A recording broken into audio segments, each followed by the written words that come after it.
जय हिंद। देखिए, सारे स्टूडेंट के लिए, जो भी रेलवे के स्टूडेंट है, उनके लिए एक आवश्यक सूचना है। आपकी सारी मांगों को रखा गया है। हम आपकी सारी दुविधाओं को अब क्लियर करते हैं। देखिए, 28 जनवरी को किसी भी तरह के किसी भी प्रोटेस्ट में आप हिस्सा न लें, ये आपके लिए गलत साबित हो जाएगा। हम आपकी सारी समस्याओं को एक एक करके सिलसिलेवार तरीके से बताते हैं। देखिए, अभी एक वीडियो आया, बिहार के पूर्व उप मुख्यमंत्री जो सुशील मोदी जी थे, उन्होंने कहा कि वो रेलवे मंत्री से बात किए, वो स्टूडेंट के मांग के सहमत है। और आरआरबी रेल मंत्री भी इस बात से सहमत है कि वो 20 गुना रिजल्ट देंगे, अर्थात ओरिजिनल जो नंबर रिपीट नहीं करेंगे, यूनिक नंबर जो दिए जाएंगे, अर्थात 3.5 लाख और लड़कों को जोड़ा जाएगा। एनटीपीसी वालों की समस्या खत्म। ग्रुप डी वालों की जो समस्या थी, उनके लिए सीबीटी 2 को जो अचानक जोड़ा गया था, उस पर भी वो सहमत हो गए, इसे भी हटा देंगे वहां पर। इस पर प्रधानमंत्री का भी इंटरफेरेंस था, जिस वजह से ये आसानी से हुआ। अब बातों को समझिए, इसमें गलती रेल मंत्री या प्रधानमंत्री की ओर से नहीं थी, इसमें गलती आरआरबी की ओर से थी। आरआरबी को स्टूडेंट की समस्याओं से मतलब नहीं था, और आरआरबी भी कुछ चीजों से जूझ रही थी। उसको इतने बड़े एग्जाम को कंडक्ट कराने के लिए कोई कंपनी जल्दी नहीं मिल रही थी। लेकिन कुछ लोगों का कहना है कि ये राज्यों में हो रहे चुनाव के मद्देनजर ऐसा डिसीजन लिया है, ये गलत है। देखिए, ये किसी टीचर या स्टूडेंट का स्टेटमेंट नहीं है, ये पॉलिटिकल मोटिवेटेड स्टेटमेंट है। हम बताते हैं क्यों ऐसा नहीं होगा, रेलवे को अपनी बात क्यों माननी पड़ेगी। क्योंकि ये जो संशोधन और कमेटी बनाई गई है, और ये जो डिसीजन लिया गया है कि 20 गुना रिजल्ट और सीबीटी 2 ग्रुप डी से हटाया जाएगा, ये रेल मंत्री का डिसीजन है, और इसमें पीएमओ इन्वॉल्व है, न कि आरआरबी का। अगर आरआरबी का रहता तो आरआरबी मनमानी करती, लेकिन उसके ऊपर पीएमओ का डेडलाइन है। पीएमओ जिस डेट को दे दी, उसको हर हाल में मानना है। इसलिए आपकी हर मांग को मान लिया गया है। आप किसी भी तरह का कल कोई प्रोटेस्ट नहीं करेंगे, क्योंकि जब आप प्रोटेस्ट करेंगे तो उसके बीच में कोई दूसरा आदमी भी आके वायलेंस कर देगा। आरा में जो ट्रेन जला दी गई, या फिर गया में ट्रेन जला गई, क्या विद्यार्थी कह सकता है कि उसके आड़ में किसी दूसरे ने नहीं किया हो? करेगा कोई भी? भुगतेंगे स्टूडेंट। आपके लिए हम खड़े हैं बाबू। आपकी हर मांगों को हम शुरू से ही उठाते आए हैं। लेकिन जब हम वहां जाते हैं मंत्रालय में बात करने के लिए या बोर्ड ऑफिस में बात करने के लिए, तो वहां हम क्या जवाब देंगे किसी हिंसा का? वो यही पूछेंगे ना, जब बातें मान ली गई है तो आप क्यों हिंसा कर रहे हैं? तो इसलिए आप कल किसी भी तरह का, एक कह रहा है कोई भारत बंद होगा, क्यों भैया? आपकी स्टूडेंट की मांग हो गई, खत्म कहानी। अब आप पढ़ाई पे ध्यान दीजिए, ऐसे किसी भी और फेक न्यूज अफवाहों पे ध्यान नहीं दीजिए। कुछ भी जो यूट्यूब वाले हैं कुछ भी लिख देते हैं, ऐसे चीजों से आप बचिए। किसी भी डिस्ट्रिक्ट का कोई भी लड़का कल कोई भी प्रोटेस्ट या वायलेंस नहीं करेगा। हम कोई भी शिक्षक, हम हो या कोई टीचर, सारे टीचर परेशान हैं कि कल के प्रोटेस्ट को कैसे भी रोकिए। सारे टीचर से भी कहते हैं कि आप लोग तत्काल वीडियो रिलीज कीजिए कि कल कोई भी स्टूडेंट किसी भी डिस्ट्रिक्ट का हो।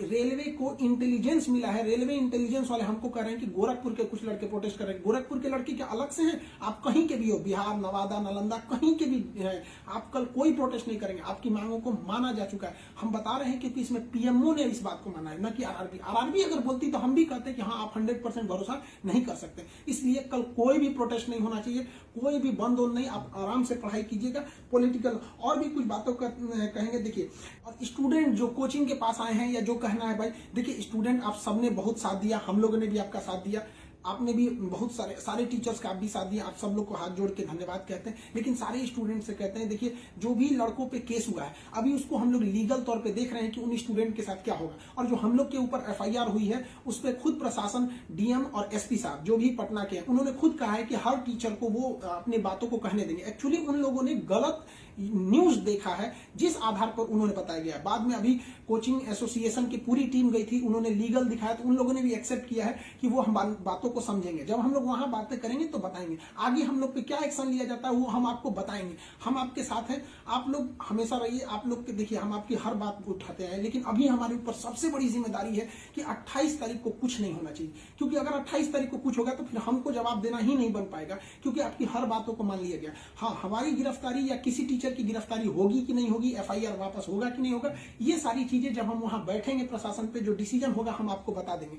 वरना फर्जी न्यूज पे आप लोग ध्यान नहीं देंगे। आप बाबू बात समझिए, इतना प्रेशर है। हमारे घर के लोग, हमारी मम्मी परेशान है। अगर आप कल को अगर प्रोटेस्ट कर देते हैं या कुछ भी, तो हम अपनी मम्मी को समझाने में परेशान होंगे। एक फैमिली, बताइए हम लोग की फैमिली के ऊपर क्या गुजरता होगा। आप समझिए इस चीज को। हम इसलिए फिर हर स्टूडेंट को हम हाथ जोड़ते हैं, बाबू हम ठीक हैं फिलहाल। अगर पुलिस कुछ भी कार्रवाई करती है हमारे ऊपर, हम आपको बताएंगे, ठीक है, ऐसा नहीं है, पुलिस प्रशासन भी पढ़ी लिखी होती है, ऐसा नहीं है कि जो वहां पे बैठे हैं वो आपकी तरह स्टूडेंट नहीं रहे होंगे, वो भी समझते हैं, उन लोग की जिम्मेदारी। बताइए पटना के डीएम और एसपी साहब की इसमें क्या गलती थी, लेकिन प्रेशर तो उनके पास है कि आप लॉ एंड ऑर्डर को मेंटेन कीजिए, तो वो लोग भी इसको कर रहे हैं, उन लोग के पास जैसा डिसीजन होगा हम आपको बताएंगे। और हाँ, ये बात हम हमेशा कहते हैं कि जो रेलवे बोर्ड बनाया गया वो इलेक्शन से मोटिवेटेड नहीं है, ये पीएमओ के इंटरफेयर के बाद इसे बनाया गया है। हम आप सारे स्टूडेंट जो हमारे साथ खड़े हैं, हम आप सबको भी हम कहते हैं आप लोग का धन्यवाद, और प्रशासन को भी कहते हैं कि देखिए अगर हमारे नाम से कोई आईडी बनी है तो वो हमारी नहीं हो सकती। अगर कोई बराक ओबामा के नाम से आईडी बना के कुछ बनाता है तो उसमें बराक ओबामा को आप अरेस्ट या एफआईआर नहीं कर सकते, तो आप पहले उसकी सत्यता की जांच कीजिए। रही बात खान सर का नाम क्यों आ जाता है, तो ये भैया एक बात बताओ कि विद्यार्थी का इशू रहेगा, टीचर का नाम नहीं आएगा। हाँ, आप पूजा करिएगा और गणेश जी का नाम नहीं होगा, कोई भी पूजा करिएगा सबसे पहले वहीं से शुरुआत होती है। तो आप कश्मीर से कन्याकुमारी तक हर स्टूडेंट से पूछिएगा, उनके इशू में हम साथ रहते तो हमारे लिए खड़े रहेंगे वहां पर। तो इसलिए इसको भी समझिए वहां पे, और स्टूडेंट से भी कहते हैं देखिए हम आपकी बातों को ले, हम अपना सब कुछ दाव पे लगा दिए, लेकिन हमको इससे हम आखिरी सांस तक स्टूडेंट के लिए रहेंगे, हम बाजी लगा देंगे अपनी जान की जब जब बात आएगी हिंदुस्तान की। तो कल बात हिंदुस्तान की है, हाथ जोड़ते हैं, कल कोई लड़का प्रोटेस्ट में भाग न ले प्लीज कहते हैं, और हर टीचर से कहते हैं आप जहां भी हैं, कश्मीर से कन्याकुमारी तक हैं, अरुणाचल प्रदेश से गुजरात तक हैं, हर टीचर अपने स्टूडेंट को समझाए कि कल किसी भी तरह का प्रोटेस्ट न हो, वरना स्टूडेंट के आड़ में कुछ उपद्रवी लोग आके तोड़फोड़ मचा देंगे और बदनाम होंगे स्टूडेंट, और हम लोग कहलाएंगे शिक्षा माफिया। जो गरीब बच्चे हैं उनको हम लोग आज भी फ्री में पढ़ाते हैं, विकलांग बच्चों से हम लोग फीस नहीं लिए हैं, लेकिन फिर भी हम लोग को माफिया कहा जाता है। और कल को अगर कोई प्रोटेस्ट में कुछ हो गया तो हम लोग को तालिबानी कहने लगेगा सब। तो बताइए क्या ये अच्छा लगेगा? सारे स्टूडेंट को कहते हैं आप सब लोग हम आपके साथ खड़े हैं, आप भी हम लोग के साथ खड़े हैं। सारे टीचर्स स्टूडेंट को मना करें, कल किसी भी हाल में 28 जनवरी 20 बार कहते हैं 28 जनवरी कोई भी प्रोटेस्ट, कोई भी हिंसा बर्दाश्त नहीं होगी। इस प्रोटेस्ट में हम या कोई भी टीचर साथ नहीं है आपके। 28 जनवरी का प्रोटेस्ट किसी भी स्टूडेंट या टीचर का नहीं है। बस हम बता दिए आपको, पढ़ाई कीजिए, और आपका जो रेलवे बोर्ड बैठी है वो डिसीजन लेगी, क्योंकि इसमें पीएमओ, रेल मंत्री और प्रधानमंत्री भी इन्वॉल्व है। जो गलतियां हुई थी आरआरबी से हुई थी, आरआरबी को इसमें साइड कर दिया गया। हम उम्मीद करते हैं कि हमेशा हम आपके लिए खड़े रहें, कल आप हमारे लिए भी खड़े हो जाइए। 28 तारीख को शांति बनाए रखिए, हाथ जोड़ रहे हैं आप सभी लोग से। मिलेंगे, जैसी सूचना होगी आगे प्रशासन हम लोग पे क्या कार्रवाई करता है इसकी भी हम आपको सूचना देंगे। जय हिंद।